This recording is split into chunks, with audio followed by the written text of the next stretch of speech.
We as humans have a biological need to procreate, make babies if you will, and that's exactly what makes plopping down a godly city so satisfying. Hell, if the city's good enough, you might need a change of Spider-Man tighty whities. In today's Civilization 6 or Civ 6 video, we're going to be talking about 5 settling tips for Civ 6 that will help you settle the best cities possible and become the big daddy on deity. Let me know what other tips you might have, as I'm doing a viewer tip video at the end of the week, and you could be on YouTube. In page 1 of my Civ 6 manifesto, it's going to be about seizing the means of production. Not for communism or anything, my facial hair isn't good enough for that, but for tiles on the map. It doesn't matter how fat your citizens can get from all the food around if there is nothing for them to produce, and going for anything other than production in the early game is more of a waste of space than 40-year-old Reddit mods in their mother's basement. Production is the most important thing because you can build other things that give other yields, including food, although unless you're Babylon, it's probably not worth it. But most yields like culture, science, faith come from districts or even city center buildings at times, and in order to get those as soon as possible, you're going to want as much production as possible. Production is probably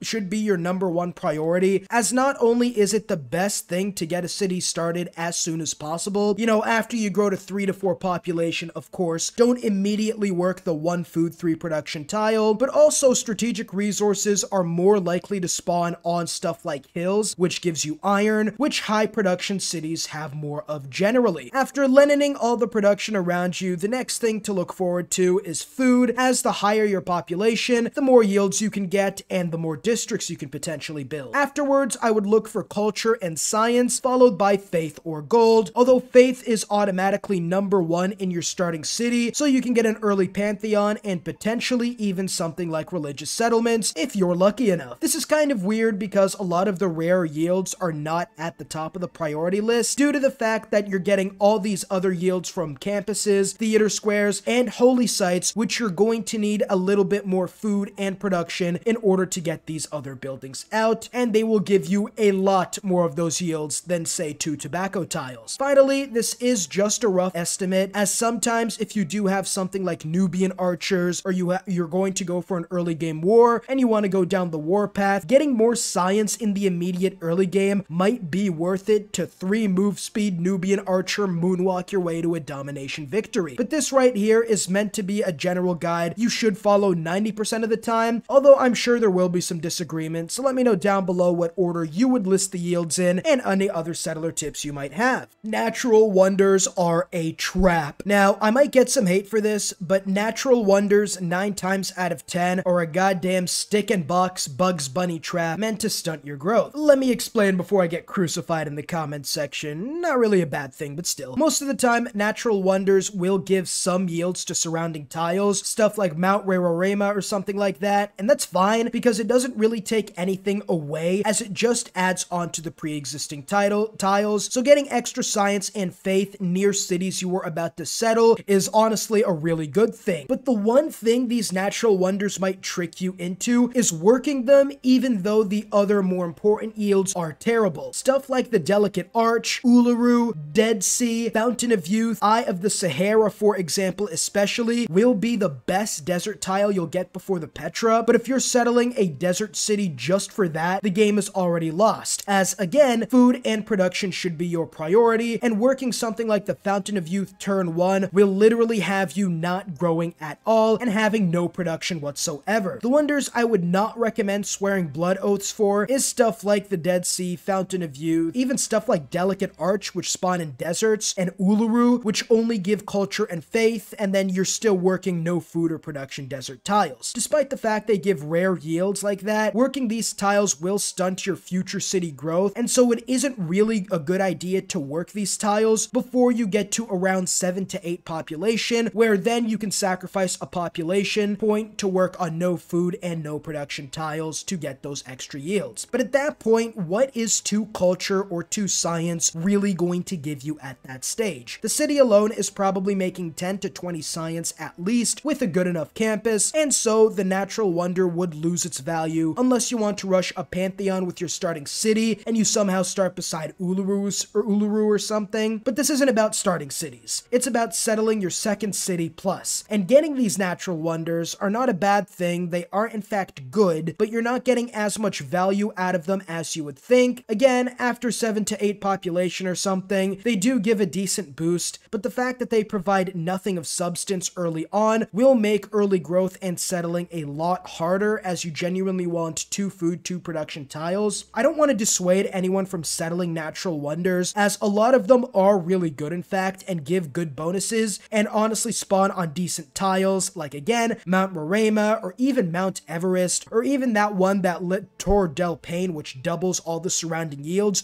Those are good. It's just the other ones that you really want to ignore. So instead of falling for the Yu-Gi-Oh! Trap card, make sure that you actually have a good city instead of settling near a natural wonder, because haha, funny terrain. If you do enjoy, leave a like and subscribe, as all subscribers have a massive chin that puts them in the same territory as Gilga Chad and the Crimson Chin. So yeah, do with that information what you will. Triangles are the strongest shape, as we all know from 3rd grade geometry class, but they are also the best arrangement you can have your cities in Civ 6. Planning for districts is key, and that is the difference between being a Chandragupta and a Gandhi, since these districts give you the most science, the most culture, and are your main source of all the other yields aside from food and production by far. You normally can't work these 3 important yields, science, culture, and faith, as tiles unless you have 1 science from sea turtles, or 1 faith from tobacco or something like that, and population gives you less of these yields than Jeff Bezos does to his employees. So districts and the fact you are limited to 1 per city makes them the most important thing you can build in Civilization 6. And cities in a triangle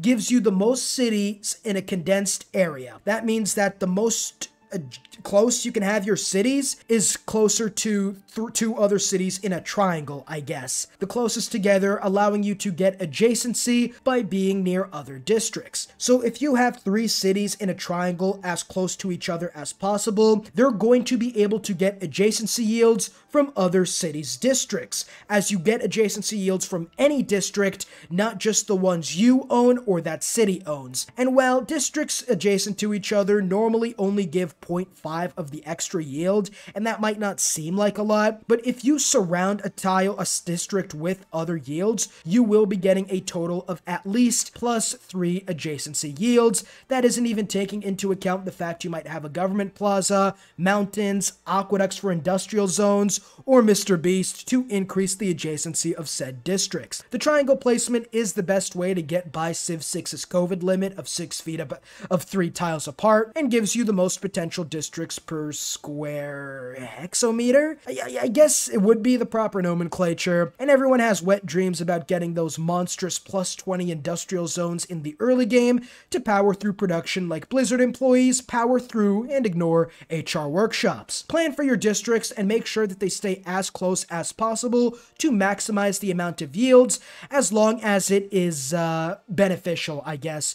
Don't put your campus in the middle of districts when you have an amazing +9 campus spot, like 4 tiles away from any other district. Be smart about it, is what I'm saying. And as a quick aside, this tip right here goes doubly for Japan. If you're Japan and your cities aren't in dry humpable range of each other, then you're playing them wrong. Getting double the adjacency bonus from nearby districts is what makes Japan so good. And with enough cities as close together as possible, you will get, as Japan, at least +6 yields for all districts, maybe even more if you completely surround that district with more districts. So, if you're playing Japan, make sure to stack the cities as close together as possible. As the old saying goes, 2 heads are better than 1, and 2 cities are better than 1, obviously. But when the choice comes between making 1 super city or 2 decent cities, it might seem like a tough option, as on the one hand, you have more potential spots for districts like campuses, theater squares, etc., whereas on the other hand, you could have a super powerful city that can produce everything in like 3 to 4 turns. Always take the 2 cities at least 99% of the time. You will double the specialty yield, districts you can get, because you can obviously only get one per city, and having two is more than one, which is one of the most important parts of the game, the number of cities. The more cities you have, the more yields you are going to be getting, even if it takes a little longer to get stuff like campuses, as the two decent cities won't usually have as much production as the super city. But again, splitting tiles between two cities will let them to compare together, I guess, compete productively, I don't know, you'll get a lot more production out of two cities than one super city. I know I sound like a crazy person, but stay with. The point I'm making is that the only bonus a super city will give you is more potential production towards one thing, which is kind of moot considering that two cities will let you work on more things at one time rather than one city, as you can build two different things, which is helpful when you want some tobacco crack on the tile, but at the same time Montezuma is interested in your crack. So multitasking is probably the best option, as one city can build a builder and the other city can begin evacuating its can begin building archers and walls and defending the city. When it comes to how many cities you should build, as many as possible. Even if settlers start getting expensive, most of the time, unless it's like turn 180 or 190, the settlers will end up paying for themselves and eventually be able to increase the benefit as opposed to the cost the settlers did cost. That's really the way the game works. Two campuses is better than one by far, as an example, and that's more than enough to offset the fact that in the late game, the super city is better at building spaceports and spaceship parts, although to be fair, you should really be building those mainly in your capital city. So again, it's just another point for two suboptimal cities being better than one great city. Settling on slight bumps of land is better than settling on forests. Not for deforestation and climate change or whatever, you know, homes for birds and whatnot. Fuck that. Fuck that. I am building my coal power plants every damn game and you can't stop me. But it's for potential yields. When you settle a city, all terrain underneath it that is removable is immediately removed. Now, that doesn't count for stuff like luxury resources, strategic resources, and stuff like hills because, again, you can't remove those. That means forests will get removed and hills will not. And on a plains hill tile, you will get an extra production in your starting city, which can be game-changing early on, as instead of 2 food 1 production, you can have 2 food 2 production, and that city in and of itself will have 3 production instead of 2 production on average, which, while still not a lot, that means you can build things in the early game like scouts, warriors, slingers 50% faster than usual. But that's not it. Like Billy Mays would say, there's more. As the forest you didn't chop is going to be a sanctuary for plants and animals and a safe haven from human No. You can chop the forests for more production, especially when you have Magnus and his unique ability in the city. Forests give production when chopped, which can be used to immediately finish units or to finish that campus district you really needed. Well, settling on forests doesn't give you the production bonus. In fact, it gives you nothing, which is another point against settling forests. You settle near a hill, leave the forests, and eventually you can chop it for even more production. And if you need production in that city, you can even build a lumber mill later on if you really need that extra production, although a lot of the times chopping it out is probably the best move. But with settling on plains hills especially, and never on forests, almost never depending on the city layout, again, it's better to get as many cities as possible. So if you have to settle on a forest tile to fit in a couple more cities, do that. Yeah. You can add in an extra district's worth of production when you settle on a hill and not on a forest, which can help, as in the early game, new cities building districts is more time intensive and consuming than the Egyptians took building the pyramids.